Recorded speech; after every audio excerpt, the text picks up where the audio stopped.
Bugün dövlət qulluğu formatı üçün əməliyyat sistemləri mövzusunu çəkirik.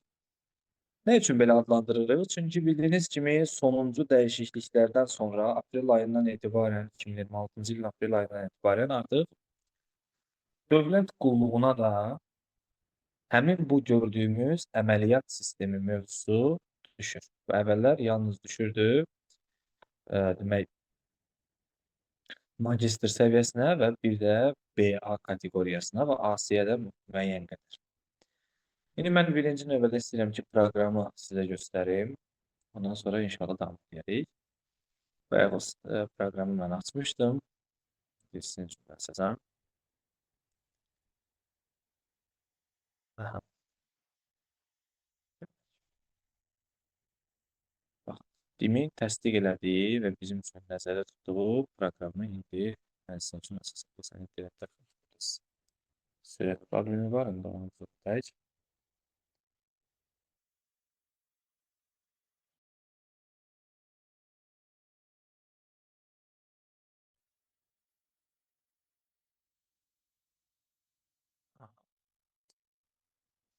Bu Dövlət İmtahan Mərkəzinin təsdiq etdiyi proqram və bu proqramda əvvəllər bu əməliyyat sistemləri mövzusu BB kateqoriyasında yox idi, görürsünüz də, ancaq A kateqoriyasında və də BA kateqoriyası qismidir.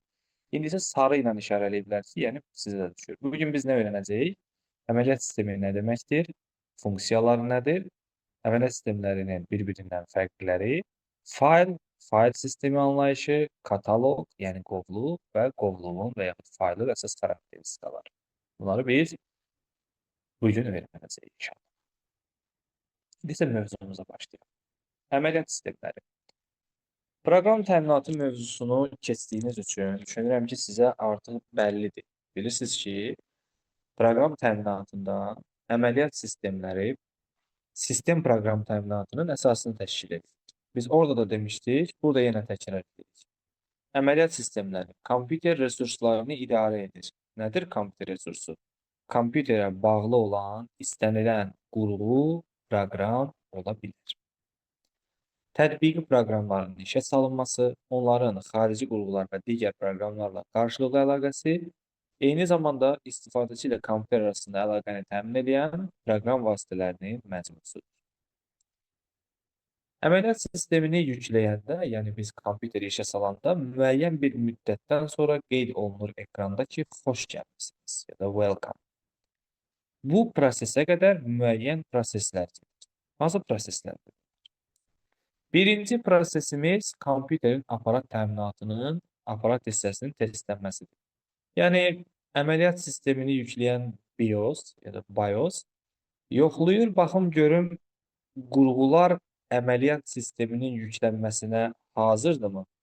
Yəni, informasiyanın emalı gedəcəkmi, yoxsa problem var hansısa bir qurğuda?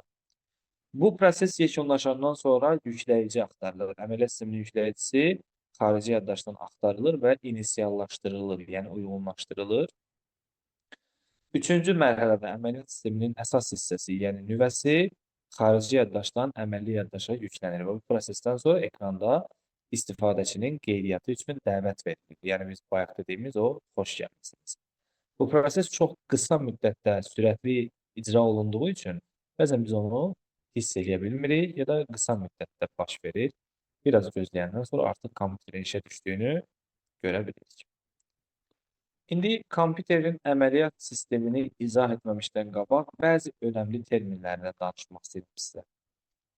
Bu terminlərin birincisi kerneldir, yaxud əməliyyat sisteminin nüvəsidir. Kompüterdə proqramların idarə olunması, eyni zamanda bütövlükdə kompüterin işinin idarə olunması həmin bu nüvənin sayəsində icra olunur. Nüvə onun əsas hissəsidir. İkinci virtual yaddaş anlayışıdır. Biz bilirsiniz də daxili yaddaşları öyrənmişik, xarici yaddaşları öyrənmişik və heç vaxt virtual yaddaş anlayışını biz görməmişik. Bugün görürük ki, səndə mənə belə bir yaddaş da mövcuddur. Bu yaddaş zərurətdən yaradılmış yaddaşdır. Əməliyyat sistemi böyük həcmli verilənlərin emalı zamanı əməli yaddaşın kifayətsiz olduğunu sezir. Və ona görə də o xarici yaddaşdan müəyyən qədər bir hissə götürür. Buna deyərlər yüklənmə faili. Həmin bu böyük həcmli verilənlərin emal olunması müddəti üçün, e, belə deyim, müddəti də bu virtual yaddaş gah xarici yaddaşda yerləşir, gah əməli yaddaşda yerləşir. Bu yer dəyişməyə deyirik swapping. Ta ki böyük həcmli verilənlər emal olunub bitəndən sonra həmin o dırnaqarası board, yəni yüklənmə faylı yenə də xarici yaddaşa qaytarılır. Belə bir termin də var, bilməyiniz istəyir.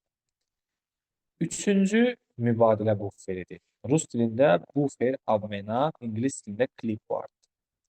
Ofislərdə və Windows əməliyyat sistemində buna rast gələcəyik. Kopyalanmış və yaxud kəsilmiş obyektlərin bir yerdən başqa yerə göndərilməsi üçün müvəqqəti saxlandığı yerdir. Və mübadilə buferi əməli yaddaşın, yəni RAM-ın içərisindən olduğu üçün bu da elektrik enerjisindən asılıdır. Kompüter söndürüldükdə mübadilə buferinin içindəki məlumatlar silinir. Məqsəd nədir? Məqsəd məlumatların bir yerdən başqa yerə yerini dəyişmək və yaxud da köçürülməsi zamanı müvəqqəti olaraq bir mərkəzdə saxlanmasıdır. Windows-da və Office-lərdə mübadilə buferi ilə bağlı geniş biz danışacağıq. Çünki fərqlər də mövcuddur onlar arasında. Davam edirik. Əməliyyat sistemlərinin təsnifatı. Əməliyyat sistemləri 7 əsas əlamət üzrə təsnif olunur. Bunların birincisi istifadəçi sayına görədir. Sistemlə eyni vaxtda işləyən istifadəçi sayına görədir. Məsəl üçün, bu dəqiqə mənim əməliyyat sistemim bir istifadəçilidir.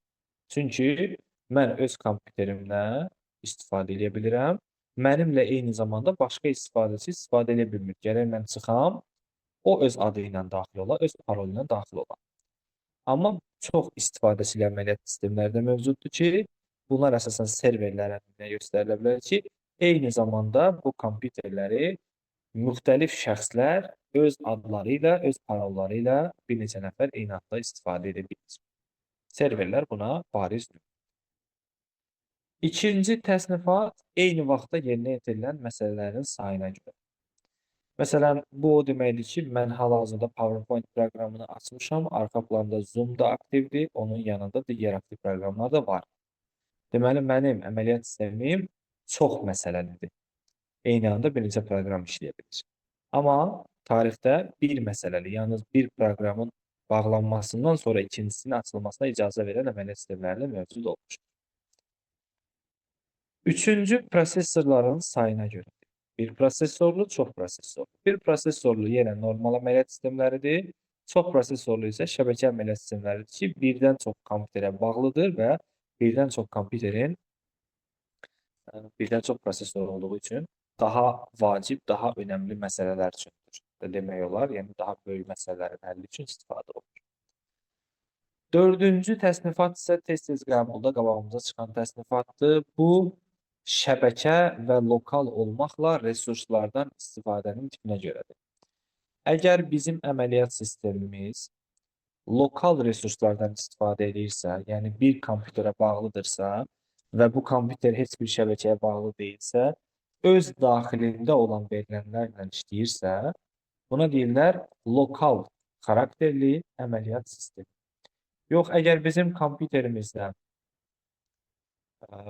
kompüterimiz şəbəkəyə qoşulubsa və əməliyyat sistemi bizim kompüterimiz sayəsində və yaxud da onun özünün xarakteristikalarında var ki, birdən çox kompüteri eyni anda idarə edə bilsin və şəbəkəyə qoşulmuş bütün kompüterlərin resurslarından istifadə edə bilsin, bu da olur şəbəkə əməliyyat sistemi. Beşinci xarakteristikamız prosesorun mərtəbələrinin sayına görədir. Bu barədə aparat təminatı mövzusunda danışılıb. Demişik ki, əsasən müasir dövrdə 32 və 64 mərtəbəli prosesorlar mövcuddur ki, onları da nəyə belə adlandırmışıq? Eyni vaxtda emal etdiyi o rəqəmlərin uzunluğuna görədir. Demişdim sizə 32 bitli maksimum 7 rəqəmli ədədləri, 64 bitli isə 15-17 rəqəmli ədədləri emal edə bilir. Növbəti təsnifat istifadəçi interfeysinin tipinə görədir. İstifadəçi kompüteri necə idarə edə bilər? Ya klaviaturadan yığılan əmrlərlə, yəni command promptla, ya da ki, mausun göstəricisi ilə. Əmrlərlə idarə edirsə əmrli, yox, mausun göstəricisi ilə idarə edirsə, buna obyekt yönümlü yaxud qrafik interfeys demək olar. Sonuncu təsnifat informasiya rejimi emalına görədir. Mən düşünmürəm ki, dövlət qulluğu üzrə bunların sizdən tərifini soruşarlar ki, məsələn, burada biz üstünlüyü nə deyəcəyik? Paket emallı, vaxt bölgülü və real vaxt miqyaslı. Ehtiyac deyil onların izahlarını öyrənməyinizə, amma ən azından adlarını bilməyiniz məsləhət olar. İzahların çox sadə dillə izah eləmişəm qabağında, amma yenə də dediyim kimi ehtiyac yoxdur. Magistrda biz daha xırdalığa gedirik hər ehtimala qarşı. Davam edirik. Burada da cədvəldə mənim sizin üçün sarı rəngdən fərqləndirdiyim hissələrə diqqət edəcəksiniz. Unix əməliyyat sistemi tarixin ilk əməliyyat sistemidir, amma o dövrdə hələ fərdi kompüterlər yox idi. Əsasən o dövrdə böyük ölçülü makinaların, yəni cihazların işini idarə etmək üçün idi. Müasir dövrdə isə Unix server adı altında əsasən şəbəkə əməliyyat sistemi kimi fəaliyyət göstərir. MS-DOS 1981-ci ildən 2000-ci ilə qədər fəaliyyət göstərir. Windows əməliyyat sisteminin bir növ əcdadı da demək olar. Bu, IBM PC-lər üçün, ilk fərdi kompüterlər üçün yaradılmış əməliyyat sistemi idi. Amma əmrli interfeys əsaslanırdı. Yəni, kompüterin idarə olunması klaviaturada olan əmrlərlə idarə olunurdu. Bir məsələli idi, 16 mərtəbəli idi və işləməsi üçün 640 kilobayt RAM tələb olunurdu ki, 80-ci illər üçün bu böyük ölçümdür və bu MS-DOS-un mənfi cəhəti sayılır. Macintosh əməliyyat sistemi isə fərdi kompüterlər üçün qrafik interfeyslə, yəni mouse-la işləyən ilk əməliyyat sistemi idi. Operation System 2 haqqında çox danışmaq istəmirəm, testə düşmə ehtimalı yoxdur. Biraz Linux haqqında danışmaq istəyirəm. Linux əməliyyat sistemi tarixə çox fayda verən əməliyyat sistemlərindən olub. Çünki bu, öz kodlarını open source, yəni açıq mənbəyə malikdir, sərbəst paylanır və kodları bugün də, əgər əməliyyat sistemi hazırlaya biləsi bir, belə deyək, savada maliksənsə, o kodları əldə edib yeni əməliyyat sistemləri yarada bilərsən. Belə ki, Mind, Mandriva, Ubuntu, türklərin yaratdığı Pardus, Red Hat və OpenSUSE kimi əməliyyat sistemləri Linux'un bazasında yaradılmışdır. Windows isə 1995-ci ilə qədər örtük funksiyasında idisə, bugünkü gündə və 95-ci ildən sonraki dövrdə müstəqil əməliyyat sistemi funksiyasını daşıyır. Bu da bizim biraz yarı tarixi önəmli məlumatlarımız. Əməliyyat sisteminin funksiyaları çoxdur. Amma əsas 3 funksiyası var. Nədir? Birinci funksiya əməliyyat sisteminin nüvəsidir. O, proqramların və ümumilikdə əməliyyat sisteminin, kompüterin avtomatik yüklənməsini təmin edir. Biz biraz bundan qabaq danışdıq. Diskdə verilənlərin saxlanması və düzgün şəkildə yerləşdirilməsi üçün File Allocation Table, yəni fayl sistemləri təşkil edir. Onlardan danışacaq dərsin irəliyən dəqiqələrində və proqramları xarici yaddaşdan əməli yaddaşa yükləyir və onların icrasını idarə edir. Hətta biz necə demişdik? Tədbiqi proqramlar üçün normal informasiya mühiti yaradır. İnterfeys nə deməkdir? İlk dəfə biz John von Neumann arxitekturasının mərkəzi hissəsi ilə periferiya hissəsi arasında bir interfeys görmüşdük və o gündən də bizə bəlli olmuşdu ki, interfeys iki fərqli obyekt arasında qarşılıqlı əlaqənin təmin olunması üçün lazım olan müəyyən bir qaydalar toplusu və vasitələrdir. İnterfeysin neçə növü var? 3 növü var. Bir, aparat interfeysi, qurğuların bir-biri ilə qarşılıqlı əlaqəsi üçün nəzərdə tutulur. İkinci, proqram interfeysidir, qurğularla proqramların əlaqəsini təmin edir. Üçüncü isə istifadəçi interfeysidir ki, kompüterlə istifadəçi arasında əlaqəni təmin edir və bunun da 2 növü var. Əmrli və obyekt önümlü. Bayaq dedik, əmrli interfeys o deməkdir ki, kompüter klaviaturadan yığılan əmrlərlə idarə olunur. Obyekt önümlü interfeys o deməkdir ki, ekranda gördüyümüz pəncərə, siyahı, düymə, simgə və hiperlink və s. kimi vizual elementlərlə hesablama sisteminin qarşılıqlı əlaqəsini təmin edir. Bir sözlə, qrafik interfeys mouse ilə həyata keçirilir. Deməli, qarışdırmayacağımız bir məsələ var. Məsələn, Dövlət İmtahan Mərkəzi qəbulda bunu istifadə edib bir dəfə. Yazıb ki, interfeysin növlərini seçin və tələbələr əmrli ilə obyekt önümlü də ora qatıblar. Yadınızda saxlayın ki, əmrli və obyekt önümlü interfeys istifadəçi interfeysinin növləridir və onlar müstəqil növ sayılır. Müstəqil 3 növ var. Aparat, proqram və istifadəçi. Yəni bu təxmini belə bir şeydir də. Tutaq ki, bir düz xətt çəkirik. Xəttin sonunda duran şəxs istifadəçidir. Onun kompüterlərlə əlaqəsi əməliyyat sisteminin, yəni proqramın sayəsindədir. Proqramın da işləməsi üçün təbii ki, qurğular lazımdır. Bu qurğuların bir-biri ilə arasında əlaqəsi aparat interfeysi, qurğularla proqramların qarşılıqlı əlaqəsi proqram interfeysi, proqramla istifadəçi arasında əlaqə isə adlanır istifadəçi interfeysi. Bu şəkildə. Davam edirik növbəti məsələ ilə. Fayl anlayışı. Fayl nə deməkdir? Faylın tərifi dəfələrlə dövlət qulluğu qəbullarında qarşımıza çıxır və yenə çıxmaqdadır. Fayl kompüterin xarici yaddaşında ümumi ad altında saxlanan verilənlər yığımıdır. Yaxud bəzən belə də tərif verirlər ki, fayl xarici yaddaşın adlandırılmış hissəsidir. Yəni bir sözlə adı varsa, uzantısı varsa o fayl. İndi o haqqda da birazdan danışacağıq. Üç növ fayl mövcuddur. İcra olunan fayllar. Bu fayllar .com və .exe genişlənmələri ilə fərqlənir və bu faylların işi informasiya emalı prosesini həyata keçirmək üçün. İnformasiyanın icra olunması üçün, emal üçün. İkincisi sənəd fayllarıdır. Bu fayllar istifadəçi tərəfindən müəyyən proqramların köməyi ilə yaradılır. Məsələn, docx Word-ün əsəridir, PPTX PowerPoint-indir, XLSX Excel-indir, BMP məsələn bu artıq şəkil faylı sayılır. Bu da Paint-in əsəridir. Üçüncüsü isə konfigurasiya fayllarıdır ki, yeni ədəbiyyatda buna deyirlər sistem faylları, setup faylları da adlandıra bilərsən. Bu fayllar proqramların işi üçün zəruridir və CFG genişlənməsi ilə, yəni configuration genişlənməsi ilə qalır. Bilirsiniz, məsələn, hər hansı bir proqramı endirəndə əvvəlcə bizdən icazə almaq surəti ilə kompüterimizə arxa planda çoxlu uzantısı DLL, CFG kimi müxtəlif fayllar yüklənir. Əgər biz həmin proqramı saxlamaqla gedib o qovluğu tapsaq və bu uzantıya malik olan proqramları silsək, yəni faylları silsək, onda o proqram yenə normal işləməyəcək.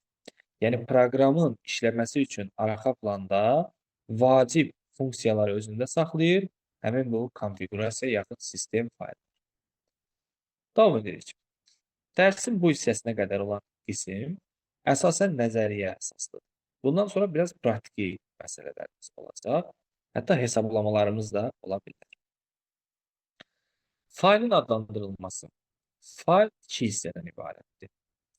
Nöqtəyə qədər olan hissə adlanır faylın adının əsas hissəsi.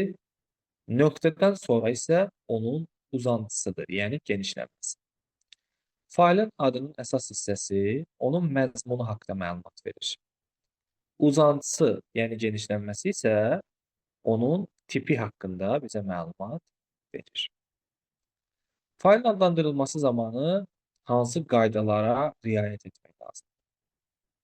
MS-DOS əməliyyat sistemində qısa adlardan istifadə olunurdu. Belə ki, bu əməliyyat sistemində 8.3 standartları götürülürdü. Yəni, nöqtəyə qədər 8 simvol maksimum, uzantı isə maksimum 3 simvol.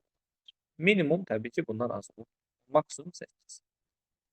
Windows əməliyyat sistemində isə bu məhdudiyyətlər biraz aradan qaldırılıb və istifadə olunur 255.5 standartları. Maksimum adda 255 simvol, uzantıda 5 simvol. Bu da uzun adlar sayılır.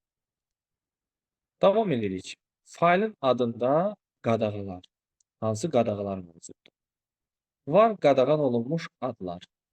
Nə üçün qadağan olunub bu adlar? Çünki bu adlar, məsələn, PRN, əməliyyat sisteminin kodları yazılarkən bu kodlar müəyyən qurğuları bildirir. Yəni, kompüter bunu bu formada başa düşür. Əgər biz hər hansı bir qovluğunu yaxud faylın adını bu şəkildə qoymağa cəhd göstərsək, onda həmin faylın adlandırılmasından imtina ilə qarşılaşacaq. Hətta Windows 11 əməliyyat sistemində belə bir maraqlı hadisə var. Biz bəzən bu adlandırmaları eləyə bilirik. Lakin adlandırmaları eləyə bilsək belə, yenə də biz həmin o fayllardan istifadə edə bilmirik. Nə üçün? Çünki bunların hər biri arxa planda müəyyən kodları bildirir. Belə ki, PRN səbəbi də qarşısından qeyd etmişəm. Niyə olmaz? Sənə çox da səbəb lazım deyil testdə, amma yenə də maraq üçün qeyd etmişəm. Null, aux, con, yəni konsol və LPT və con 0-dan 9-a kimi. Bu ilk 4 gördüyünüz ad bilavasitə istifadə oluna bilməz. Amma LPT-ni istifadə edə bilərsən. Amma necə? Yəni onda 0-dan 9-a qədər rəqəm olmadığını təqdir edir. Amma LPT 0 olmaz, LPT 1 olmaz, 2 olmaz, 9 daxil olmaz. Eyni şey com üçün də keçərli. Lakin bu qadağalar yalnız nöqtədən sol tərəfdə qeyd olunmuş ad hissəsi üçün keçərlidir. Məsələn, con.docx olmaz. Niyə olmaz? Çünki biz dedik ki, bu qadağan olunmuş ad. Amma file.prn olar. Niyə olar? Çünki biz biraz bundan qabaq qeyd etdik ki, ad hissəsində olmaz, uzantıda isə problem.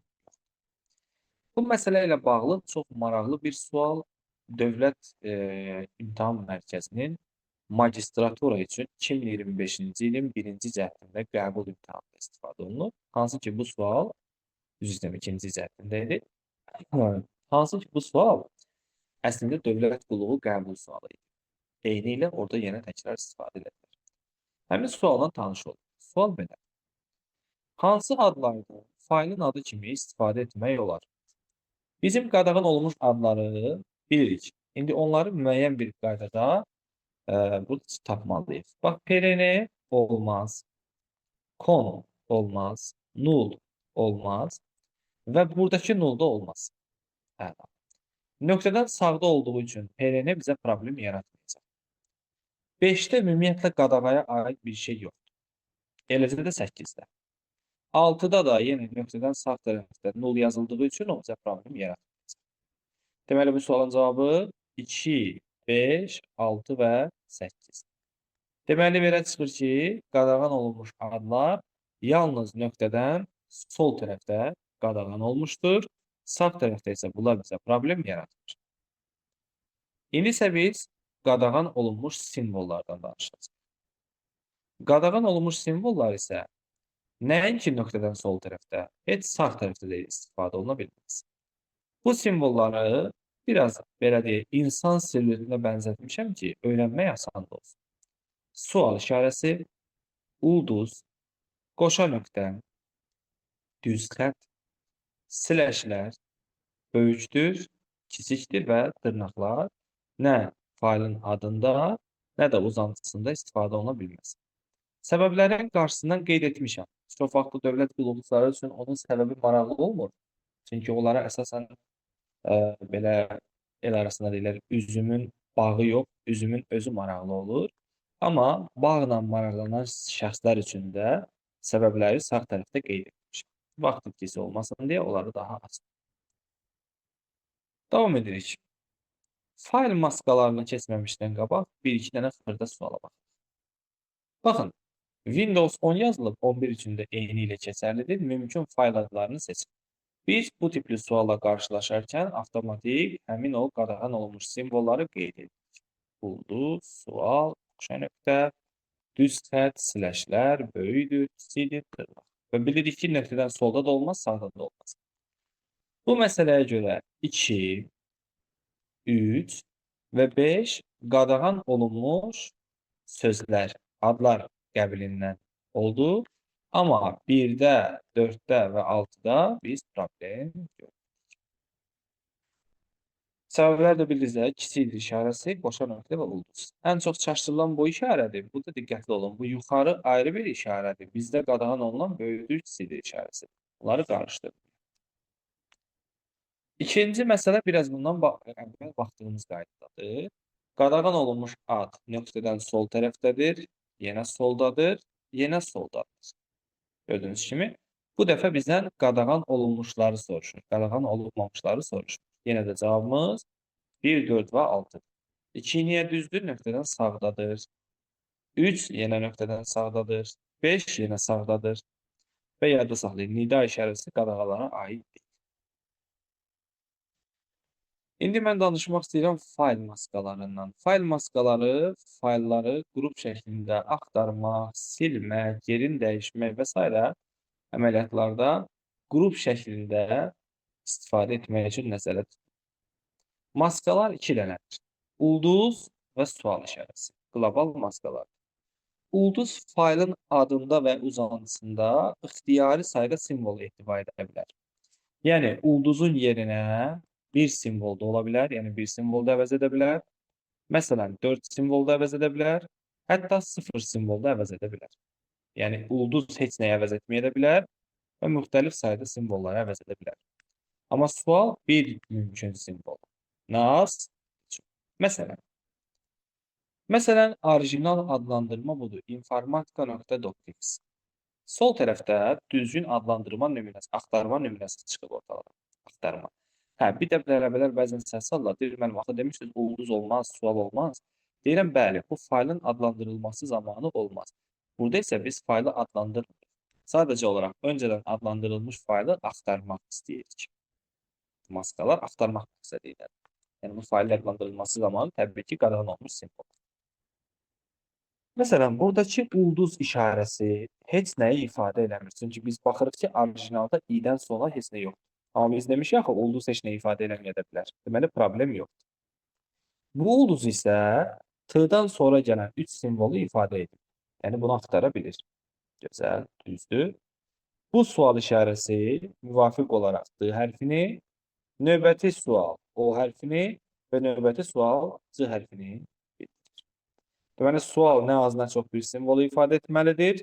Ulduz isə ixtiyari sayda ola bilər. Aşağıdakı nümunəyə baxırıq.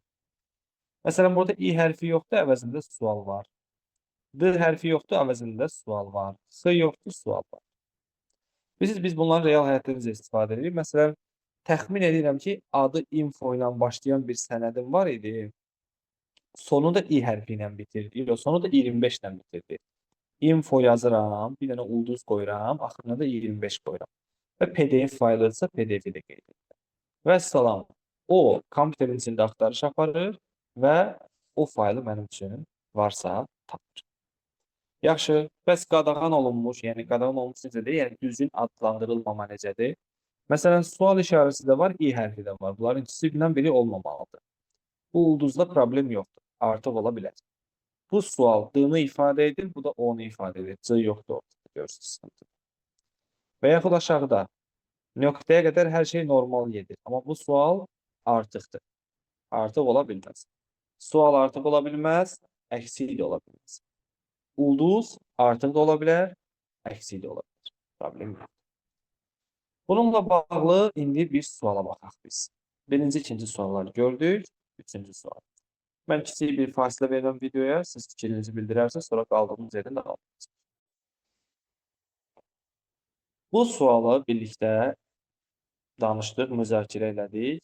Əsasən B variantının üstündə qaldıq. İndi gəlin görək, həqiqətən də belədir. Bildiyiniz kimi, sual bir simvolu ifadə edə bilir, ulduz ixtiyari sayda. Məsələn, bu ulduz, gördüyünüz ulduz, A variantındakı ulduz, sayın, bu niyə belə bir hal oldu? Aha, qələmi aktivləşdirməmişik. Hələ də aktivləşdirə bilməmişik. Baxın, bu ulduz ifadəsi 3 simvolu ifadə edir burada. Bəli, bu bizim üçün problem yaratır. Bu sual isə A hərfini ifadə edir. Bu da yaxşıdır. Amma E-dən sonra bizim 4 simvolumuz qalır geriyə. Amma burada bir sual var. Bu məsələyə görə A variantı və C variantının üzərindən keçir. Ola bilməz. Bunları qoyduq bir kənara. Y variantında isə ulduz 3 simvolu ifadə edib. Nə gözəl, problem yox. Bu da A hərfini ifadə edib. Bu E-dir, bu da S-dır, bu da E-dir. Və bu sual nədir burada? Bir sual artıq. Bəli. B qalsın. B variantında bir W-nun yerinə 2 sual qoyulub. Yanlışdır. F variantında isə A və M hərflərinin əvəzinə bir sual ifadə. Deməli, belə çıxır ki, bu sualın düzgün cavab variantı B variantıdır. Buradakı ulduz U'nu ifadə edibdir. Buradakı S666'nı ifadə edibdir. Bu sual E hərfidir. Bu da X'in yanındakı E hərfi. İndi bununla bağlı bir sual baxacağıq. Yenə mənim videomu saxlayacağım. Siz fikirlərinizi bildirəcəksiniz. Sonra mən sualı izah edəcəyəm. Suala bax. Növbəti sualda izləyicilərimiz qeyd etdi ki, düzgün cavab variantı D'dir. Yəni burada yanlışı soruşur ki, hansı mümkün deyil o baxımdan. İndi gəlin birlikdə baxaq D'dir yoxsa yox. Bu sual M hərfini ifadə edir. S-dan sonra da T-ni, E-ni və R-nı bu ulduz ifadə edə bilər. Bu da D-dir. A-da problem yox. B-də də T hərfi sualla ifadə olunub. Bu 2024-də ulduzla ifadə olunub. Sual da ki, C-dir. Hər şey yaxşı. C variantında elə bir problem yoxdur. D-də 24-dən sonra sual var. Amma biz baxmışıq ki, orijinalda 24-dən sonra heç nə yoxdur. Olmadığı üçün, deməli bu sual artıqdır və sual artıq ola bilməz. Bu da bizim bu məsələ. Növbəti bir sual göstərirəm. Bunu özüm izah edəcəm, biraz uzundur. İlk dəfə görürsünüz bu tipi. Evdə amma bu tipdən ev tapşırığından bununla bağlı bir neçə sual görəcəksiniz. Sualın məğzi nədir? Qeyd olunub ki, qovluqda 6 ədəd fail yerləşir. Aşağıda isə xüsusi, yəni seçilməsi üçün məsləhət görülən 4 dənə fail göstərilir. Yəni demək istəyir ki, Comics MP3, Femidov MP4, Zimi MP3 və Zimi MP2 adlı fayllar axtarışda çıxmalıdır. Amma bununla yanaşı diqqət olunmalıdır ki, MIG MP3 və Zimi MDB faylları axtarışda çıxmasın. İlk baxışdan biraz çətin suala oxşayır, amma biz onu təhlil nəticəsində indi həll edəcəyik. Baxın, A variantı, B və D variantları hələ ki qalsın. Bunlar qalsın. C variantı səhvdir. Niyə görə? Çünki midən sonra sual işarəsi var. Amma bizim axtardıqlarımızın içərisində midən sonra heç nə olmayanlar var. Məsələn, 5-ci və 6-cı. Bu sual onu tapa bilməz. Deməli, C səhv. Y'ni də bəri başdan toplayırıq. Çünki M-dan sonra bir sual var. Amma bizim axtardığımız uzantılar ən azı 3 simvol. Y də ola bilməz. A, B və D əslində ödəyir. Amma problem odur ki, A variantını əgər biz versək, onda axtarış zamanı zmi.mdb-nin də çıxma ehtimalı var. Axı biz demişik, bu 4-dən əlavə ikisi çıxmamalıdır. Yəni, sualın çətinliyi ondan ibarətdir ki, uyğun olanlarla yanaşı elə birini tapmalısan ki, digərlərinə uyğun olmasın. Məsələn, bu sual işarəsi Z-nı ifadə edir. Bu ulduz heç nə ifadə eləməz. Bu ulduz heç nə ifadə eləməz. M-dan sonra da M-dır bu. Yəni, kim qarantiya verə bilər ki, bu A variantı bu bizə lazım olan 4 dənə ilə yanaşı həm də 4-cünü tapmaz. Deməli, tapar. A variantı uyğun olmaz. B variantına baxırıq. B variantında midən solda ulduz var. Birisi ulduz heç nə ifadə eləməyə də bilər. Və biz qarantiya verə bilmərik ki, bu axtarış gəlib MIG MP3-ü tapmaz. Niyə tapmasın ki? Bu ulduz G-ni ifadə eləyər, bunda 3-ü ifadə edir. Bu ulduzda heç nə ifadə eləməz. Deməli, bu da bizə uyğun deyil. Hə, D variantı uyğun gəlir. İndi sual yaranır. Yaxşı, D variantı uyğun gəlir. Bəs D variantı necə olur ki, o 3 ilə 4-ü tapmır? Niyə görə 3 ilə 4-ü tapmır? 4-ü ona görə tapmır ki, uzantı burada MD-dir, bizim axtardığımız MP-dir. 4-ü tapmır. 3-ü ona görə tapmır ki, bu midən qabaq sual var. Amma burada midən qabaq heç nə yoxdur. Deməli, bunu tapma ehtimalı yoxdur. Aydın oldu? İndi mən burada videonun bir balaca pauza verəcəm. İzləyicilərdən soruşacağım ki, qaranlıq qalan bir şey varsa baxarıq, sonra qaldığımız yerdə davam. Bizim artıq təhlillərimiz bitdi. Keçid alırıq növbəti. Fayl genişləmələri. Bunu ingilis dilində deyirlər extensions. Bizim dilimizdə deyirlər uzantı və yaxud da genişləmələr. Bu səhifə, və bundan sonraki 2 səhifə biraz tələbələr üçün çətinlik törədən bölmədir. Çünki biraz əzbəri çoxdur. Mən hətta belə bir şey fikirləşdim ki, eləyim. İndi onu sizlə dərsin sonunda bölüşərəm, nə etmək istəyirəm. Amma o biraz PDF-i böyüdəcək. Nə mənada? Məsələn, əvvəlki səhifə biraz asandır. Məsələn, deyərlər ki, aşağıdakılardan hansı mətn faylları? Sən uzantılara baxırsan. Məsələn, TXT Notepad proqramına aiddir, RTF WordPad. Bunlarda Doc'da Word-ün genişləmələri. Biz indi Word-ü keçəndə biləcəyik.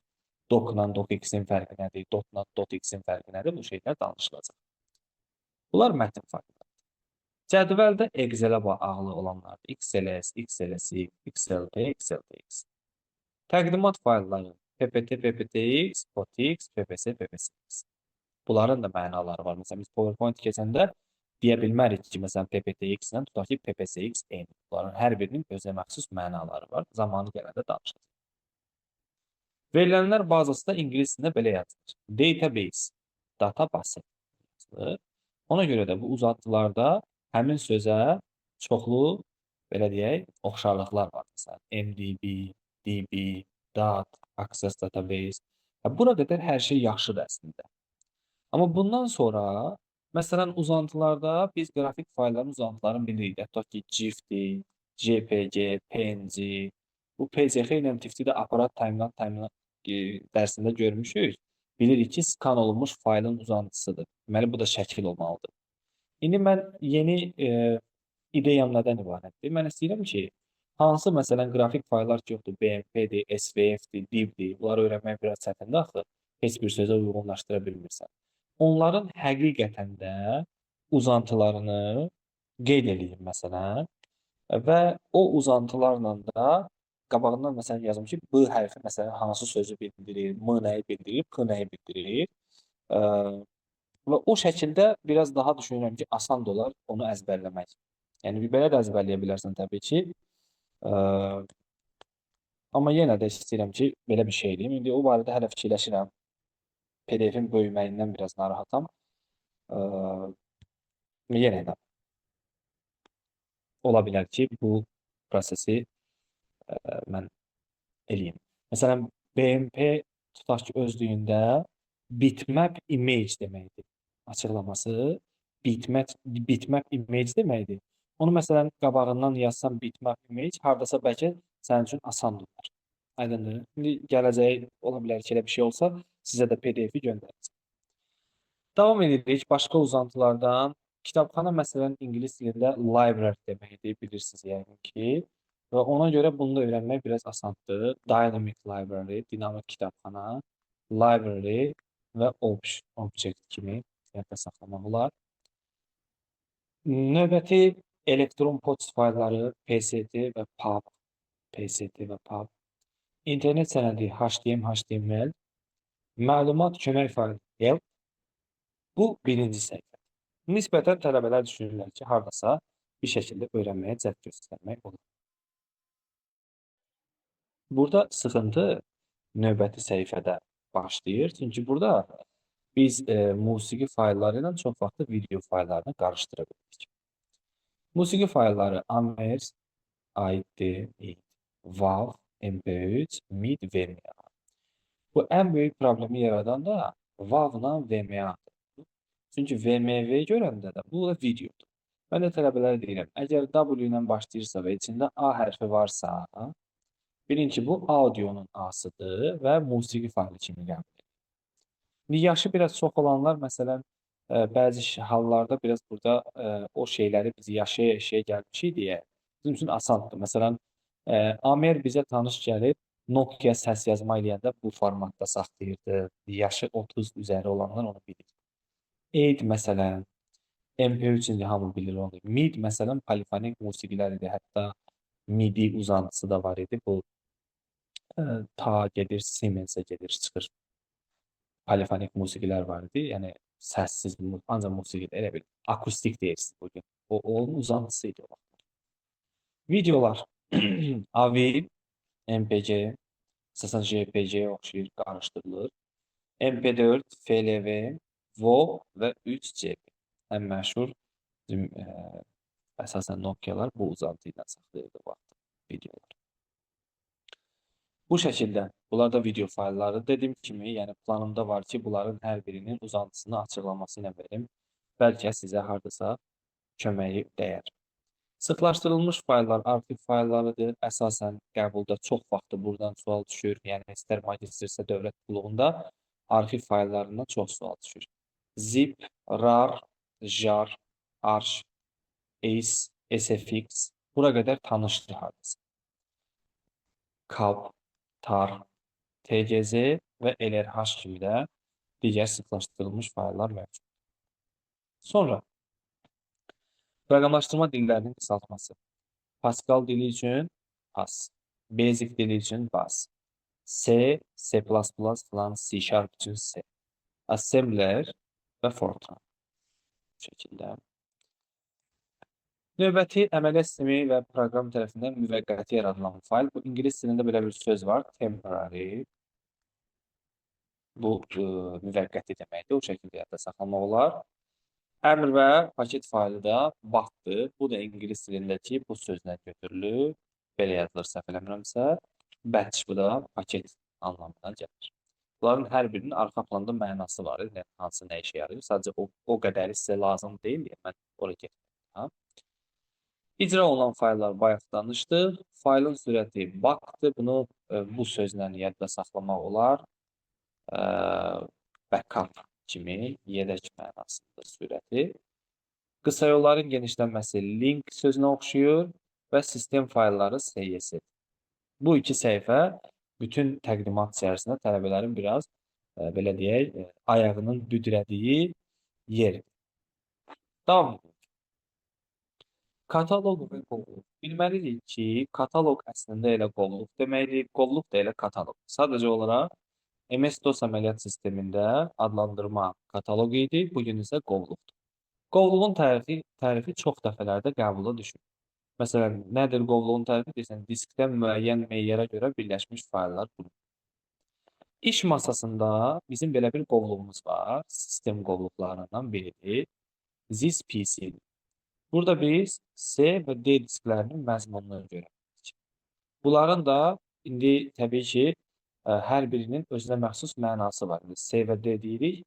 Biz bilməliyik ki, hansı hərf, hansı məntiqi diski bildirir. Məsələn, bilməliyik ki, A və B hərfləri məntiqi olaraq floppy diski, yəni yumşaq maqnit diski bildirir. C və D hərfləri hard diski və SSD-ni bildirir. Sərt maqnit disk və yaxud da SSD bildirir. Y hərfi CD və DVD formatlı daşıyıcını, F hərfi isə USB ilə qoşulan digər xarici yaddaş qurultusunun, məsələn, flash kartı bildirə bilir. Bunlar da lazımdır, bilməlisiniz. Kataloqun strukturu və fayla gedən yol. Diskdə qovluqlar, yəni kataloqlar, ağacvari struktura malikdir. Ağacvari struktur nə deməkdir? Yəni, hər bir sağda duran qovluq özündən soldakinin içərisindədir. Yəni, mən buradan slaydları silsəm, informatikaya bir şey olmaz. Çünki o, slaydların üst qovluqdur. Amma slaydları silərəmsə, onun sağında gördüyümüz hər şey də silmiş olar. Bu ardıcıllıqda ən solda gördüyümüz baş kataloqdur. İnformatika birinci alt kataloq. Slaydlar ikinci alt kataloq. Yeni isə həm üçüncü alt kataloq, həm də faylın yerləşdiyi qovluqdur. Niyə görə, məsələn, mən demirəm faylın yerləşdiyi qovluq slaydlardır? Dolayı üsulla bəli. Amma slaydlarda 100 qovluq olar, biri də onlardan yeni olar, hardware də onun içində olar. Yəni, bilavasitə ona ən yaxın olan hansıdırsa, onun yerləşdiyi qovluq da odur. Bəs faylın adı nədir? Bax, bu isə faylın adını bildirir. Faylın adını bildirir. Bir də faylın tam adı, faylın yolu, fayla gedən yol, faylın ünvanı kimi ifadələr var ki, o da ən baş kataloqdan faylın adına qədər, adını da daxil olmaqla o hissələri əhatə edir. İki önəmli detalı diqqətinizə çatdırmaq istəyirəm bu məsələlə bağlı. Faylın tam adı unikaldır. Yəni, eyni bir qovluq daxilində iki hardware adlı fayl ola bilməz. Olsa da, heç olmasa uzantısı fərqlidir. Yəni, həm hardware olsun, həm PPTX olsun buna icazə verilir. Heç bir halda buna icazə verilir. Harda icazə verilir? Başqa-başqa qovluqlarda, yəni müxtəlif kataloqlarda eyni adlı fayllar ola bilər. Bu problem deyil. Amma eyni qovluq daxilində olmaz. Çünki bu ardıcıllıq yalnız bir fayl üçün. Axı deyir, faylın tam adı unikaldır. İkinci önəmli məsələ isə odur ki, Faylın ad və genişlənməsində böyük və kiçik hərflər eyni qəbul. Yəni bir qovluğun içərisində info.txt adlı bir fayl varsa, ikinci birini yaratmağa icazə verilir. Hətta mən bununla bağlı sizə kiçik bir xatirəmi də danışmaq istəyirəm. Deməli, yeni işləməyə başlayanda 2020-ci il idi, 19-un sonu 20-ci ilin əvvəli idi. Onda mən əyani dərsin birində dedim ki, bu cümləni işlətdim. Dedim ki, eyni qovluq daxil edək, kiçik və böyük hərflər eyni qəbul olur. Dedim, indi sizə nümunə də göstərə bilərəm. Və bir yeni boş qovluq açdım və bir fayl yaratdım, Word faylı. Adını da qoydum, məsələn, info. Info.txt də bunu göstərir. Dedim, bax, indi birində yaradacağam, amma bunu böyük hərflə info yazacağam və qəbul eləməyəcəm. Belə də yazdım, dediyim kimi də elədim və qəbul oldu. Burada artıq mən şoka düşdüm ki, niyə belə oldu? Sonra mənim qəfildən ağlıma gəldi ki, İngilis əlifbasında bu balaca i-nin qarşılığı böyük i deyil, böyük i-dır. Əgər böyük i ilə yazsaydım, onda bəli, qəbul etməzdim. Necə ki, bax, qəbul eləmir. O deyir ki, istəyirsən sənə info 2 kimi şərait yarada bilərəm. Ya da istəyirsən ki, dəyiş başqa bir şey. Aydın oldu? Yəni, eyni qovluq daxilində hətta kiçik və böyük hərflər də eyni qəbul olur. İndi isə qaldığımız yerdən davam edirik. Növbəti səhifə ilə. Məsələ ilə bağlı atribut məsələsinə indi baxacağıq. Sonra o yerləşmə məsələsi ilə bağlı, faylın tam adı ilə bağlı bəzi maraqlı sual nümunələrinə də birlikdə baxacağıq. Fayl atributları. Bilməlisiniz ki, fayl atributları fayla müraciət üsuludur. Yəni, mən atributa uyğun olaraq fayla müraciət edirəm. Məsələn, faylın atributu read-only-dirsə, mən ona nə üçün müraciət edə bilərəm? Ancaq oxumaq üçün, düzəliş edə bilmərəm. Hətta biz növbəti dərslərdə öyrənəcəyik ki, necə olar mən bunun atributunu dəyişib, məsələn, read-only. Bu da zamanı gələndə onu deyəcəm sizə. İkinci, hiddendir, hide sözündən də bilirsiniz. Faylların təsadüfi silinmədən qorunması üçün görünmədiyi atributdur. Onu da biz özümüz yarada bilirik. S-sistem fayllarını bildirir. Əməliyyat sistemi tərəfindən istifadə olunur. Onları da düzəliş etmək və dəyişmək olmaz. Bir də A var. Bu faylın ehtiyat, rezerv sürətinin olduğunu bildirir. Bu yaxınlarda qəbula sual düşmüşdü ki, bu yaxınlarda yox, yalan deyərəm. 2024-də son dəfə görmüşəm desən sualı. Sual belə idi, fayl atributlarına aid deyil. Bunların hər birini vermişdi. Bir dənə də variantda vermişdi ki, C copied. Yəni kopyalanmış. O artıq səhv çıxır. Qoca nənələr dedi, imanımı yandıra bilmərəm. Mən də 2024 olduğu yanıma düşdüm. İndi gəldik, çatdıq bura. Qovluqdakı faylın adı, bu biraz maraqlı sual, diqqətli olun.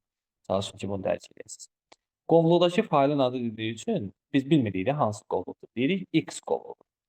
X qovluğundakı faylın adı təhsil nöqtə access database.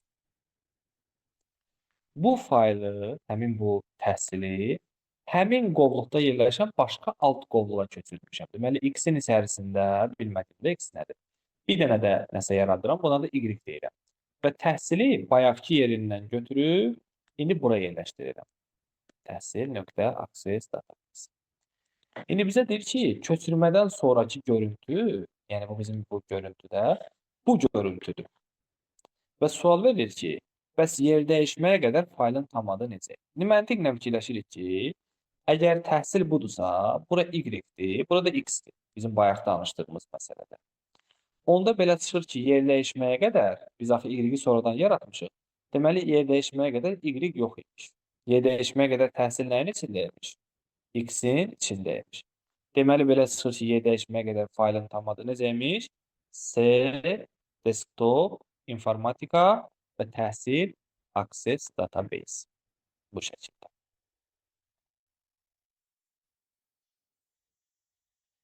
İkinci sualımıza baxın bu məsələ ilə bağlı. Bu sual sırf dövlət qulu qəbuluna düşən sualdır. Təxmini yadımdadır, 2023 ya da 24-ün fevral ayındaydı. 24-ün məncə fevral ayında. Qeyd olunub ki, tələbə S, foto, şəhərlər Bakı qovluğunda iş görürdü. Sonra katalog ağacında 2 səviyyə geri qayıtdı. İndi bu Bakıdadırsa, geri qayıdırsa deməli sola tərəf gedir də bu. 2 səviyyə geri qayıtsa hara düşür o? 1 səviyyə geri qayıtsa şəhərlərə gəlir. 2 Fotoya. səviyyə qayıtsa fotoya. Bunu sənə demir ha, sən özün onu müəyyən edirsən ki, fotoya düşür. Çünki belə çıxır da. Sonra deyir ki, sən deyirsən ki, fotodadır da. Sonra deyir ki, həmin o qayıtdığı yerdə mənzərə alt qovluğuna daxil olur. Oradan da qovluğun içinə girməklə foto 20-ni silir. İndi sual budur ki, silməmişdən qabaq bu foto 20 silməmişdən qabaq həmin foto 20-nin tam yolu necə idi? Mən də ardıcıl şəkildə öyrənmişəm axı. C-dən fotoya gəldim, fotodan mənzərəyə, mənzərədən də foto 20-yə. Deməli cavabım nə olmalıdır? C variantı olmalıdır. C variantı bu sualın düzgün cavabı. Başqa bir maraqlı sual. Bu yaxınlarda magistratura qəbuluna düşən sual. Kitab qovluğu, kitab.doc faylı daha doğrusu nəzəriyyə qovluğunda yerləşir. Biz qeyd edirik. C qoşa nöqtə slash informatika sonra nəzəriyyə. Bu qovluqda kitab adlı bir fayl yerləşir. Kitab.doc. Qeyd olunur ki, həmin informatika qovluğunda, bax bu nöqtədə, görürsünüz bu nöqtəni, işarə qoydum, burada işarə qoydum, bu nöqtədə.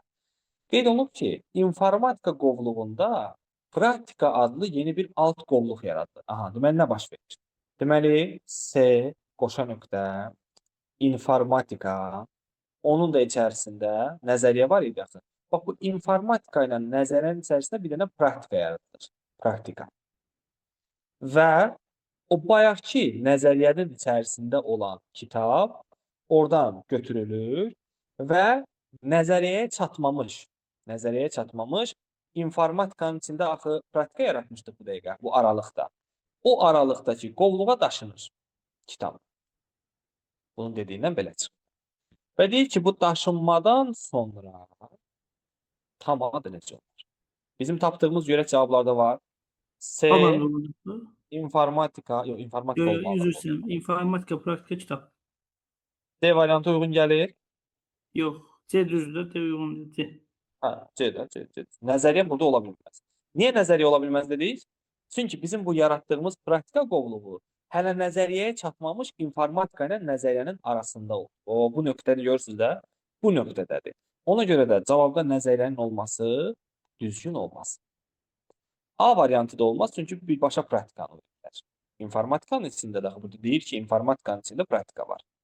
A da ola bilməz. Ona görə biz bu sualın cavabını C variantı. Artıq dostlar, bitişə doğru gedirik. Bizim cəmi cümlətanı burada bir neçə səhifəmiz qalıb. Onların bir ikisi elə hesablama suallarıdır. Bir-iki hesab sualları da var. Diskdə fiziki və məntiqi strukturlaşma var. Fiziki strukturlaşma diskin sektor, cığır və klasterlərə bölünməsidir.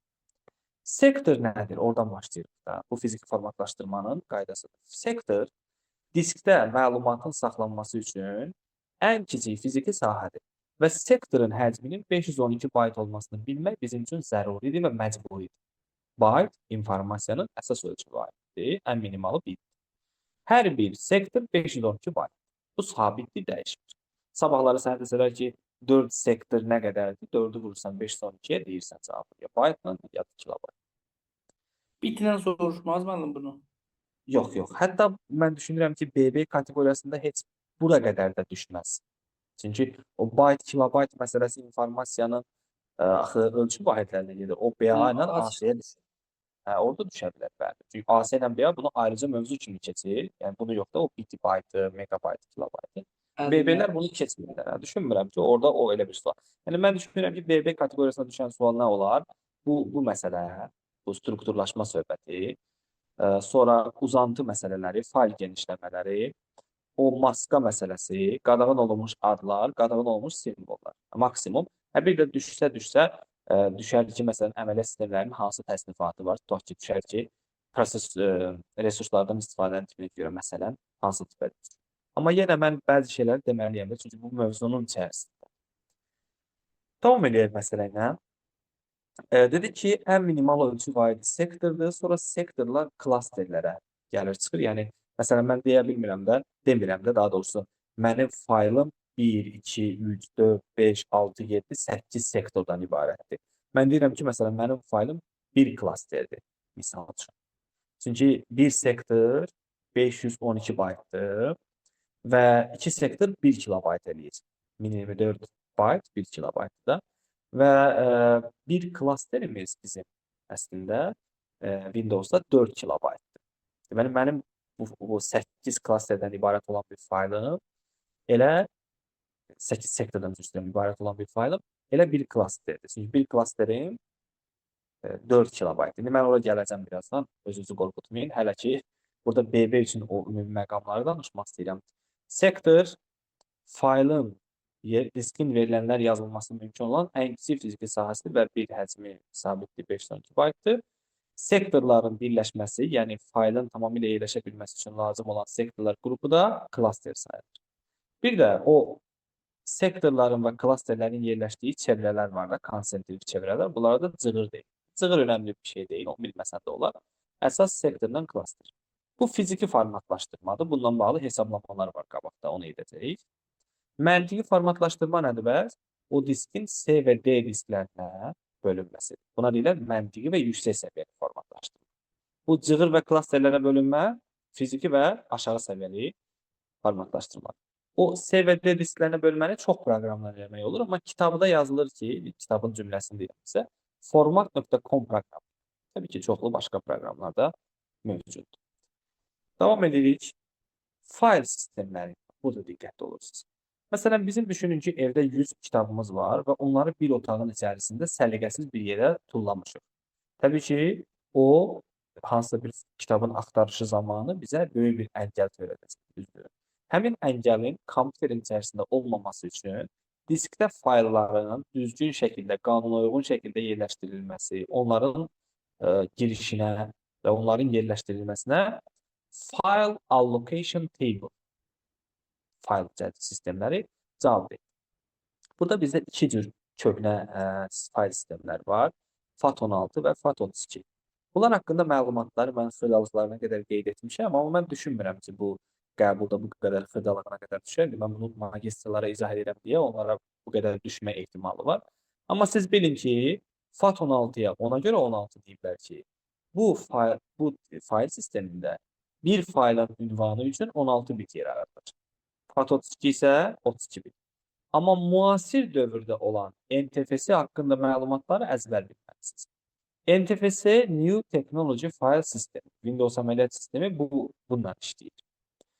Burada fayl haqqında məlumatlar MFT, yəni Master File Table cədvəllərində saxlanılır. Bir klasterin həcmi isə 4 kilobayt. Düzdür, 512 baytdan 64 kilobayta qədər ola bilər, amma standart 4 kilobayt. 16 terabayt olan fayllar və 256 terabayt olan disklərlə işləyə bilir. İndi biraz mən sizin üçün danışmaq istəyirəm bu klaster məsələsində. Ya mən də deyim, FAT-la üstünlüyündə deyim, sonra klaster keçəm. Niyə görə NTFS-dən istifadə olunur, FAT-dan yox? Yəni, nə kimi üstünlüyü var ki onun? Üstünlükləri sizin üçün elan edirəm. Birinci üstünlük verilənlərin mühafizəsinin müasir texnologiyalarından istifadə edilir. Yəni, fayl və qovluqların şifrələnməsi, sıxılması, bərpası imkanı mümkün. Fayl sistemi çox etibarlıdır. Yəni, məsələn, qəfildən kompüter sönərsə, onda o sistemdə hansısa nazarlıq olanda kompüter sönür də, təzədən onu işə salanda, yəni diqam mənbəyinin açılanda başa çatmayan əməliyyatların təkrarına və ya imtinasına imkan verir. Özünüz də fikir vermişsiniz, bu hal baş verir çox vasitədə də. Nasaz sektorlar meydana çıxarsa, klasterləri daha köhnəsi istifadə eləmir. Dərhal yenisi ilə əvəzlənir. Cluster remapping deyilir. Böyük ölçülü fayl və bölmələr dəstəklənir. Nəzəri olaraq 16 exabyte kimi ola bilər, amma NTFS üçün 50 megabaytdan az olmamalıdır. Fayl, qovluq və disklərin avtomatik sıxılması, açılması dəstəklənir. Disk bölməsində nasazlıq olarsa, onu bu formada eləyir. Həm dedik, bayaq tez bərpa edir, həm də bir önəmli bir detal da var. Diskdə fayllar səpələnmiş halda olanda o fragmentasiyanı azaldır. Yəni diskdə səpələnmənin qarşısını da alır. Və ən sonuncu məsələ, məsələn bizim Windows əməliyyat sistemində eyni vaxtda olmasa da ayrı-ayrı vaxtlarda bir neçə istifadəçi kompüteri idarə edə bilir, eyni kompüteri. O hər bir istifadəçiyə ayrıca zibil qutusu verir. Bu çox önəmli bir şeydir. Yəni mənə verdiyi zibil qutusunu digər mənim oponentim görərsə, başqa bir izləyicim görərsə, yəni məndən sonra mən çıxdım başqa bir üzv görərsə, o artıq mənim üçün problem. Bu NTFS-nin üstünlükləridir. Bunun da qəbulda düşmə ehtimalı var. Cümləsi cümləsinə bilmək lazım. Demin kitabında hərfi ilə belə ifadə olunur. İndi mən sizin üçün YFS-dən bir-iki kəlmə danışmaq istəyirəm. YFS şifrələmə fayl sistemidir. Biz çox vaxtı bunu sezə bilmirik, çünki bu arxa planda baş verir.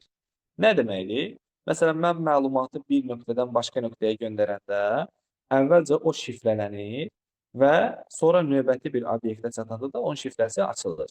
Əgər yolda virus təhlükəsi olarsa, yoluxma olarsa, o şifrələndiyi üçün ələ keçsə belə oxunmur. Görürsünüz? Məlumat bir yerdən başqa yerə göndərir. Hətta göndərilmədikdə, adi məsələn mən Word sənədini açıram, arxa planda şifrəsi açılır. Sonra mən Word-ü bağlayanda təzədən o şifrələnərək bağlanır. Açanda mənim ruhum da incimir ki, bu şifrə söhbəti oldu, yoxsa olmadı. Bu NTFS-nin qorunma bölməsidir. Bir qorunma bölməsidir. Məlumat üçün deyirəm. Bəlkə heç qəbula düşməz, amma deyir, qabağımıza çıxdı dedim sizə. İndi isə sonuncu səhifəyə demək olar çatmışıq. Burada belə sualların düşmə ehtimalı çox azdır BB-yə. Amma BA ilə AC üçün düşə bilər. Ona görə mən bunları izah edirəm. Hələ bunlara qədər bir-iki kəlmə demək istəyirəm dostlar. İnformasiyanın minimal ölçü vahidi bitdir. Sonrakı ölçü vahidi, yəni əsas ölçü vahidi baytdır. Sonra gəlir bizdə kilobayt, megabayt və s. Mən düşmürəm ora. Burada bizə ehtiyac olmayacaq ona. Bitlə bayt arasında məsafə, yəni lap belə sadə dillə izah eləsək, 8-ə bərabərdir. Yəni 8 bit 1 baytdır. Məsələn, biz demirik 1 kiloqram 1000 qramdır. Eyni qaydada. Burada da 8 bit 1 baytdır. Baytla kilobayt arasında isə bu məsafə 1024-dür. 1024 yəni 2/10. Deməli bitlə bayt arası məsafə 2/3-dür. Baytla kilobayt 2/10 və bundan sonra bütün qonşular arası məsafə də 2/10-a bərabərdir. Qayda bundan ibarətdir ki, bitdən məsələn kilobayta keçəsi olsan, yəni yuxarıdan aşağıya düşəsi olsan, şəklə görə də bölmədən istifadə olunur. Yox, kilobaytdan yuxarıya doğru gedəsi olsan, onda da vurmadan istifadə olunur. Nəyə vuracaqsan? Kilo ilə bayt arası məsafə 2/10 olduğu üçün 2/10-a, baytdan bitə qədər 2/3 olduğu üçün 2/3-ə. Kilobaytdan bitə gələndə deməli 2/13-ə vurursan. Bir dəfə 2/10-a, bir dəfə də 2/3-ə. Bu ümumi məlumat olaraq sizə deyirəm. İndi bir klasterimin həcmi 8 kilobaytdır. Mənim də orijinal faylım 17 kilobaytdır. Bu fayl diskdə neçə klaster yer tutar? Mən nə edirəm? Bu 17-ni 8 bölürəm. İzləyicimiz deyir ki, 3 dənədir. Baxaq görək, üstü yoxsa. 17-nin birinci klaster tam ağzına kimi doldu. İndi ikinciyə keçirəm. Yenə 8 kilobayt. 17-nin 8-i bura getmişdi axı. 9 qalmışdı bizə, düzdür. O 9 üçündə 9 havada qalmışdı. 9-un 8-i də bura getdi, düzdür. Üçüncü yenə yox, düz olmadı elə bir. 17-dən 8, ha düzdür, 9 8. Üçüncüdür, qarışdırdım. Bir qalır. 1 qalır, 1 qalır. Qarışdırdım, bir anladım. 1 kilobayt qalır. Riyaziyyatım şaşdı. 1 kilobayt havada qalır. Və bizim bu 8 kilobaytlıq klasterimiz, 8 kilobayt daha klasterimiz. Bu 1 kilobayt olsa belə, o 8 kilobayta daxil olan kimi bu klaster bağlanır. Bax, klasterlərdə belə bir şey var. Klasterin həcmi 8 kilobaytda misal üçün, düzdür? İstəyirsən ora 0,1 kilobayt yaz, o klaster bağlanır. Yəni hər bir klaster bir fayl üçündür. Yəni onu sən təkrar istifadə etmə ehtimalın yoxdur artıq. O faylı siləndən sonra yenə təzədən istifadə edə bilərsən yəni. Bu deməkdir ki, belə deyək də, təhlil nəticəsində biz belə bir şey əldə edirik ki, nə qədər klasterin həcmi az olsa, o qədər itki də az olar. Məsələn, mən burada boşu-boşuna 7 kilobayt itirdim. Düzeyir. Mənasız yerə 7 kilobayt itirdim də mən. Nəyimə lazım idi ki o? Əgər klasterin ölçüsü balaca olsaydı, mənim itkim də az olardı. Deməli, belə çıxır ki, Mən bu 17 kilobaytlıq faylı saxlamaq üçün 3 klasterə ehtiyac duydum və əgər soruşsa neçə kilobayta ehtiyac duydum, 24 kilobayta ehtiyac duydum. B var. Cəhətdə olar müəllim. Ha, buyur. Müəllim, əslində məlumatın ölçüsü böyük olanda klasterdə az itkiyə yol verilir. Niyə? Məsələn, deyək ki, 100 dənə klaster açdım, onun biri itkiyə getdi, amma bir var 3 dənə klaster açdım, onun biri itkiyə getdi. Məlumat böyük olanda klaster daha erkin kullanılır. Yenə də belə deyim də sənə, klasterin həcmi standart olaraq indi NTFS 4 olaraq götürüb. 4 olması məsləhət olub deyə götürüb də, düzdür? Məsələn, nəyə görə NTFS daha az itkiyə getmək üçün 2 kilobayt götürməyib? Çünki 2 kilobayt olanda disk həddindən artıq yüklənir və məlumatların ötürülməsi olsun, diskdə məlumatların saxlanması olsun, arxivləşməsi problemdir. Yəni o da müəyyən qədər məcburi güzəştə getməklə orta yolu tapmağa məcbur olub və standart olaraq 4 kilobayt. Yenə də nə qədər balaca olsa, yenə də itkiləsən, az gedirsən itkiyə. Bu sualda yazıb ki, 4 kilobaytlıq klasterdə neçə sektor var? Yəni bu sənə nə demək istəyir? Bu demək istəyir ki, 4 kilobaytın içərisində 512 böləcəyik onu. 8 demək istəyir ki, 512 var. Amma 512 baytdan. Sən nə edə bilərsən burada? Sən 4 kilobaytı əvvəlcə gəlib bayt eləyəsən. Biz bayaq danışmışdıq ki, kilobaytdan bayta keçmək üçün gərək 210-a vurasan. 4-ü vurursan 210-a, yəni 1024-ə. Sonra da 512 209 deməkdir axı. 209-da yazsan bura. Ölçü vahidləri eyni olduğu üçün ixtisar aparırsan və tapırsan, sən demə nə qədər lazım var imiş içində? 8 kilo, 8 dənə. 8 ədəd belə deyək. 8 ədəd var. İndi bu işin belə deyək, qanuni tərəfidir. Belə də sən tuta bilirsən ki, 1 kilobayt 1024 baytdırsa əgər, düzdür? Deməli 1 kilobaytın içində 2 dənə 512 var. 4 dənəsə deməli 4 dənə 512 var. 4-ü vurdun oraya 2, 8 aldı. Təbii ki. Bu qədər xırdalığa getmirik. Amma işin qaydası belədir də. Bu şəkildə izah olunmalıdır. Bu şəkildə başa düşülməlidir. Növbəti sual. Sadə redaktorda yığılmış sənəddir. Sadə redaktorda yığılmış sənəd deyəndə biz bilməliyik ki, sadə redaktorda bir simvol, bir bayt yer tutur. Yəni bu məsələn normal notepad-dən söhbət gedir. Demək istəyir ki, bu sənədin həcmi 2048 simvoldur. Yəni demək istəyir ki, həcmimiz 2048 baytdır. 2048 baytdır. Təbii ki, mən sonraki mərhələdə bunu kilobaytla yadda saxlayacağam deyə özüm üçün 2048-i 211 kimi göstərirəm, bayt kimi. Sonra bunu kilobayta çevirirəm. Baytdan da kilobayta keçmək üçün, necə kilobaytdan bayta 210-a vurmuşdum, baytdan da kilobayta keçmək üçün 210-a bölürəm. Bu da mənə verir 2 kilobayt. İndi mənim orijinal həcmim 2 kilobaytdır. Bir klasterimin həcmi isə 4 kilobayt. Deməli, belə çıxır ki, bu 2 kilobayt 4 kilobaytın həcmini aşmadığı üçün elə 4 kilobaytın içərisində yerləşəcək və 4 kilobaytın yerini tutacaq.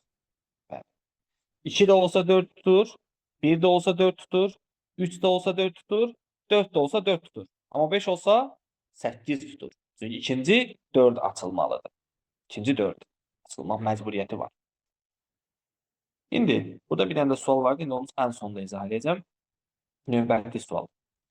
Bir klasterin ölçüsü 6 kilobayt olan diskdə 19 kilobayt. Bu daha bayaqki sualın tipidir. Bir klasterimiz 6 kilobaytdır. Gördüyün kimi. 19-u 6 bölürsən də. 1 dənə 6, 2 dənə 6, 3 dənə 6, yəni 18 eləyir. Və 1 kilobayt çöldə qaldığı üçün məcburi olaraq bir dənə də mən açmalıyam bura 6. 2 ver. 19 idi. 6 getdi bura tam doldu. İkinci 6, üçüncü 6. Oldu 18. 1 kilobayt üçün bir dənə də 6 açdım. Düzdür 5 kilobayt mən burada itkiyə verdim.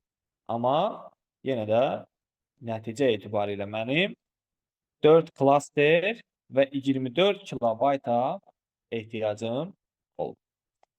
Bir dənə də özüm sual yazmaq istəyirəm sizin üçün. Məsəl üçün, belə bir sual. Yaza bilər ki, bir klaster, bu keçən dəfə dövlət qulluğuna düşmüşdü, yadıma düşdü sizə deyim də. Bir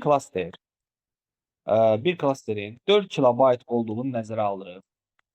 Yazıb ki 13 kilobaytlıq 4 dənə. 2 ədəd həyəcanlanma, həyəcanlanma. Görürsən, gecə vaxtı həyəcanlanırsan, axırı sənin ürəyin ağrıyacaq.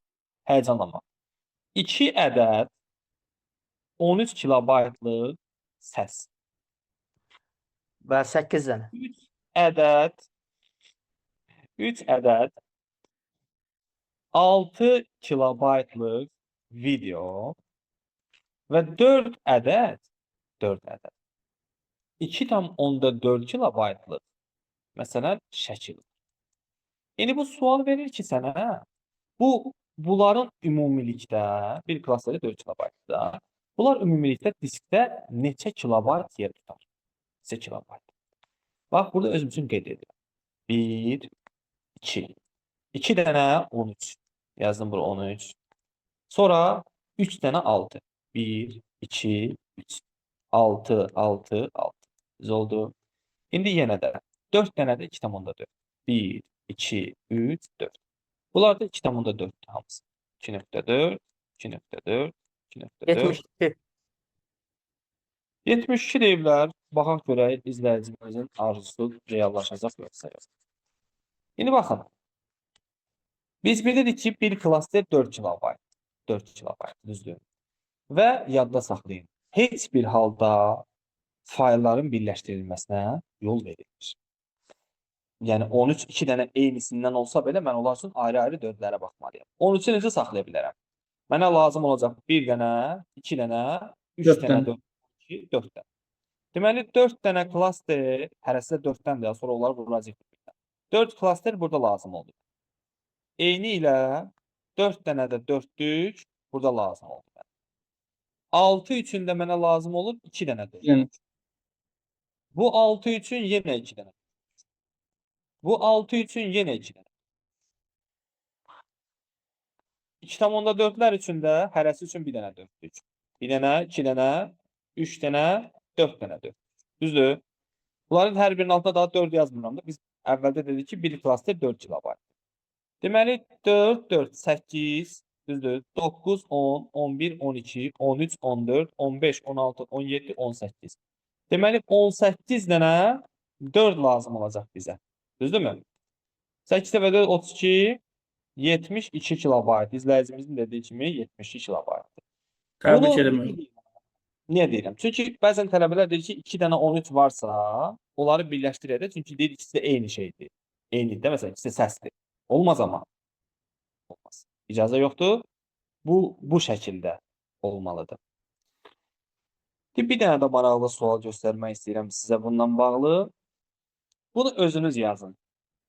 Özünüz yazın, mən balaca bir pauza verim, sonra izah edəcəm. Həll edirsiniz, gözləyim. Yox, biz yoldaşımızı dəstəkləyirik fikrini. Hə, Təsdiq dəstəkli. Bəli. Bayaqki sual tipindədir də. 4 dənə 2. Yazaq bura 4 dənə 2. Qələmi aktivləşdirək. Bax, 1, 2, 3, 4 dənə 2. Bax, bunları kvadrat eləməyək, çünki klassik kvadratla göstərəcək. 1, 2, 3, 4. Mən biraz rəssamlıq bacarığım zəifdir. Rəsm xətdən 2 alırdım həmişə. Ona görə yerə üzrlü hesab edəsiniz. Deməli 4 ədəd 2 kilobayt. 2 kilobayt, 2 kilobayt, yenə 2 kilobayt, yenə 2 kilobayt. Və bir klasterdə 8 kilobayt. Deməli bu 8 bu 2 üçün mən bir dənə 8 açıram. Və qayda necədir? Bir dənə 0'dan milyonda bir də atdın o qapı bağlanır. Yəni o ikinci məsələn 2 kilobayt üçün yer var qaqaş ki, onu da ora qoyaq, yox. Olmaz. 2 oldu, söhbət bağlanır. Bu 2 üçün bir dənə də 8 açmalısan. Bu 2 üçün bir dənə də 8 açmalısan. Və bu 2 üçün də bir dənə 8 açmalısan. Klaster soruşsa 4 klaster, kilobayt soruşsa 32 kilobayt. Bir dənə də mən sizə öz şəxsi xəzinəmdən bir dənə maraqlı sual izah edeyim və bugünkü dərsi yekunlaşdırım. Vaxtı çatıb. Məqam çatıb artıq. Deməli, maraqlı suallardan biridir. Qovluqda yerləşən 4 ədəd təqdimatı birləşdirsək, nə qədər qənaət edərik? Gəlin də birinci qənaət eləmədiyimiz hala baxaq, sonra qənaət edərik. Deyin görün mənə, əgər bir klaster 6 kilobaytdırsa, bu 27 yaddaşda nə qədər yer tutar? O 5 dənə 5 kilobayt. dənə. Yəni 30 5, kilobayt deyəcəm. 6, 30 demək olar. 9, 10. Mən. 30 deyək də buna. Olar. Bu 27-dir, 6-ya bölünmür. 30 kilobayt yer tutur. Əla. Bu 32 nə qədər yer tutur? 36 kilobayt. Hı. Gözəl. Əla gedirik. 63 nə qədər yer tutur? Elə özü qədər. O qədər. Yox, 63 6-ya bölünmür. 7-dən 66. Hə, düz. 66. 11-dən. 11 bölü Elə 6. bil ki, özü bölünmürsə, özündən sonra 6-ya bölünən ilk ədədi götürürsən. Amma 7-dən 57-dən də sonra 60. Oldu? 18 cavab. Nice. Nə oldu? Cavab 13. Dördüncü gəldi. Hə. Gələcək, bunu tələsmə. Bu gecə çox həyəcanlısan. Bunların hamısını cəmləyirik. Bu bizim qənaət eləmədiyimiz haldır. Və 192 kilobaytdır. Toplasaz 192 edir. Bu qənaətsiz haldır. İndi qənaət eləyərik. Qənaət eləmək üçün də biz bunların hamısını cəmləməliyik. Bunların hamısını cəmləyib bir dənə fayl halına salırıq. Bunların da hamısını cəmləsəm eləcək 179 kilobayt. Düzdür? İndi bu 179 6-ya bölünmür. Mən bayaqki qaydada 179-dan sonra 6-ya bölünən ilk ədədi götürməliyəm. Deməli, mən 179 desəm, bu 180 kilobayt yer tutar. Yenə 1 kilobayt orada düşürəm raskoda. Amma eybi yoxdur. Halal xoş olsun. Deməli, qənaət eləsəm, 180 kilobayt olacaq. Düzdür? Və deməli, mən 12 kilobayt qabağa düşürəm. Əgər onları birləşdirəsi olsa. Birləşdirmək olmur ha. Sadəcə yəni bu fərziyyədir də. Əgər olarsa, mən 12 kilobayt qabağa düşərəm. Bu şəkildə bu da bizim möhtəşəm mövzumuzdur. Yeni mövzudur dövlət qulluğu üçün gördüyünüz kimi. Videorolikini yerləşdirəcəm inşallah YouTube-a. Adını da qoyacağım dövlət qulluğu. Rahatlıqla izləyə bilərsiniz.